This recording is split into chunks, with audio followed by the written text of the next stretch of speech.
Hey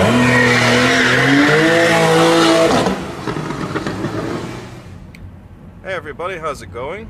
So this is my latest monthly ownership update video on my Astra, and at the moment the car has 113,296 kilometers on the clock so far. Nothing new with the Astra at the moment, you know, it's going fine, haven't had any more problems with it, haven't done any mods to it, so really the car is absolutely solid and reliable as I was expecting it to be when I first bought it. No problems at all to report. As far as reviews go, well, today I'm going to be reviewing a 2012 BMW 3 Series, hopefully anyway, I'm planning to review one. So I'm actually on my way to college at the moment, and I've left about an hour and a half earlier because I want to get that BMW done before classes start, and also because, I don't know if you can tell in the background, but it snowed quite a lot last night, which was a bit unexpected.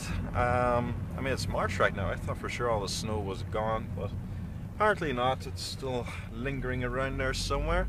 So I'm just going to really take it easy going over and back to Letterkenny today. I really don't need to have another car crash because of the snow, so we'll just take it easy.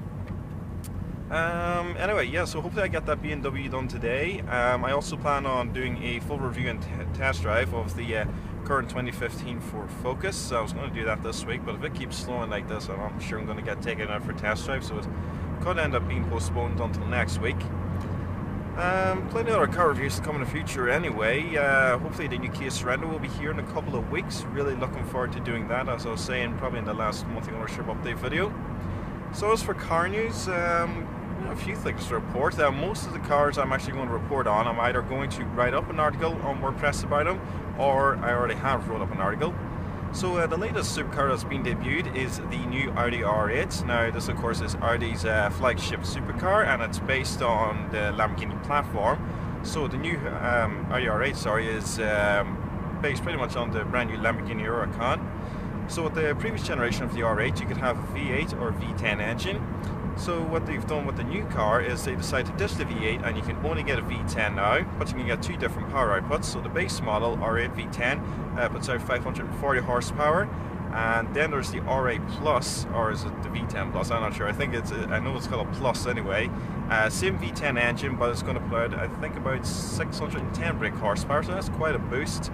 I'm pretty sure the Plus model will also have a few extra things, like, you know, more carbon fiber, more standard equipment. It'll probably be just that little bit more hardcore, and there will of course be a convertible Spider version of it coming out as well.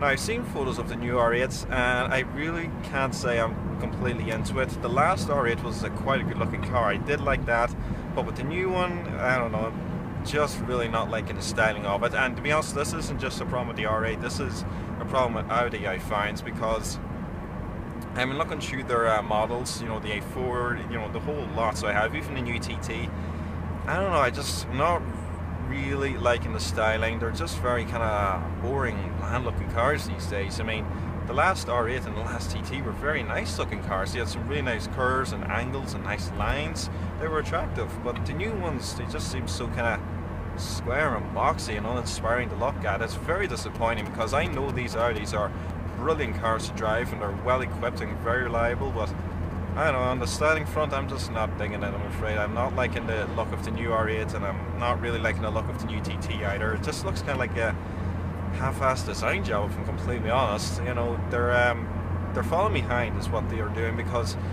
as I was saying, the new Ferrari 488 that's coming out looks absolutely fantastic. It's a beautiful car. The Lamborghini Huracan, you know, there's a lot of people criticizing it as well, saying it's not as crazy looking as a Lamborghini should be, but in saying that, it's not ugly. You know, it's still quite a nice looking car. And I'm afraid the Huracan now just looks a hell of a lot more appealing, considering the R8 just isn't that good looking. And let's not forget, the R8 and the Huracan are practically the same car, just completely reskinned. So I'm sure the new R8 is going to be a monster of a car, and it's actually, I think, one of the last supercars in the world right now to have a completely naturally aspirated huge engine, because everyone these days is going for smaller engines and turbochargers. If you look at the new BMW M3 and the M4 and the Ferrari 488, they're all having turbocharged smaller engines to meet emission standard. Jesus Christ! This Qashqai just overtopped me, and there's a pile of snow in the middle of the road, and it just flew up in the windscreen. Holy shit. Anyway, as I was saying, supercars, they're having smaller engines and turbochargers, so they're more economical, more efficient, and also they are boosting up the power. So not really liking the R8, but you know, that's just my personal opinion. Maybe some of you guys love it. And so now we get on to the Aston Martin. Many of you guys, I'm sure, watch the James Bond movies. They're working on the 24th one at the moment, called Spectre. And Aston Martin, of course, is usually the car brand associated with Bond. They have decided not just to stick them in any run-of-the-mill Aston Martin like a Vanquish or DB9 or anything like that. They've actually designed and built a whole car just for Bond, just for this new movie. The car's called DB10. I've actually done a write-up on the DB10 and Aston Martin in general on WordPress. Again, the link will be in the description box below. Now, when we first heard about the DB10, everyone was thinking, wow, this is a brand new car, it's a whole new era for Aston Martin. Actually, the DB10 is just a V8 Vantage with a different body.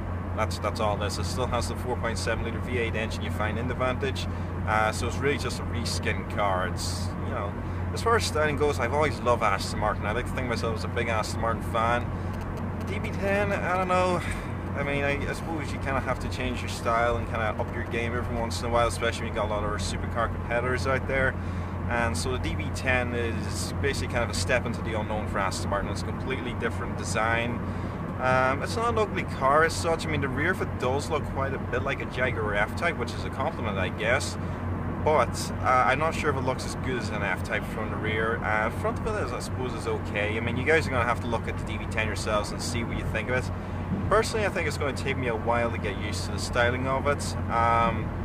There's still word yet as to whether or not Aston Martin are going to put the DB10 in production, or if the DB10 is just going to be kind of like, you know, a template for what Aston Martin are going to do with their future cars. Because the DB9 is up for replacement, so it is, and you know, the DB9's been around now since I think 2003. It's had a really long run. And the future of Aston Martin, what I do know is they're going to be kind of dropping most of these V12 engines, you know, the 6-litre V12s associated with them, and they're going to be putting in turbocharged V8s, because Aston Martin are doing a partnership with Mercedes-Benz, and so Mercedes are going to be supplying turbocharged V8 engines to Aston Martin, as well as wiring. So not entirely sure why they feel the need to do this partnership. I thought Aston Martin was managing fine on their own. I thought maybe they could reduce the size of the V8 engine that you get in the Vantage and turbocharge that all by themselves, but apparently they're going to partnership with Mercedes, so you know, it'd be interesting to see how the AMG division engines pair up against, you know, the Aston Martin bodies. I think it could be a good combination, so it'd be interesting to see what happens there. And I think the last piece of car news I have at the moment is Porsche have just unveiled the new Cayman GT4. Now, as I'm sure you guys can tell by that last part of the name, GT, it's a lightweight track-focused car. So, I mean, the Porsche Cayman is a cool little car in general. With the GT4, you're only going to be able to get it as a manual transmission. Thank God for that, because manual cars, let's face it, are always going to be better than automatics. That's just a fact. So the GT4, it looks pretty cool. I've seen photos of it. I'm going to be doing up an article on that as well very, very soon, hopefully in the next couple of days for you guys. Quite a nice looking car. I'm sure it's going to be an absolute ball on the track. Probably be able to go up against cars like, I don't know, let's say the BMW M4, something along those lines. It should be a lot of fun anyway. I'm pretty sure it's going to be an awesome little car. I can't wait to see a review of it. And Honda are also, as I'm sure everybody knows, bringing back the NSX. It's almost here, so it is. Maybe it'll be here by next year. Hopefully it's going to be a hybrid car. Looks pretty cool, so it does. It's nice to see that there's some Japanese manufacturers bringing back their you know, performance cars, the ones that we all love. So Honda are bringing back the NSX, which is fantastic, because Mitsubishi have just killed off the Evo. I think it's about time really. Evo 10's been around since I think like 2008 or 2009. So I think it was time for the Evo to go. Anyway, I think that's pretty much everything I want to cover today. As I said, you know, check the description box below. I will have links to my WordPress articles, and follow me on WordPress and Facebook and Twitter, of course, and you guys will be able to keep up to date with what I'm writing up about. So hopefully I get this BMW 3 Series filmed in the next half an hour or thereabouts.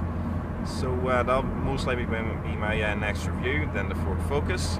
So thanks for watching, everybody.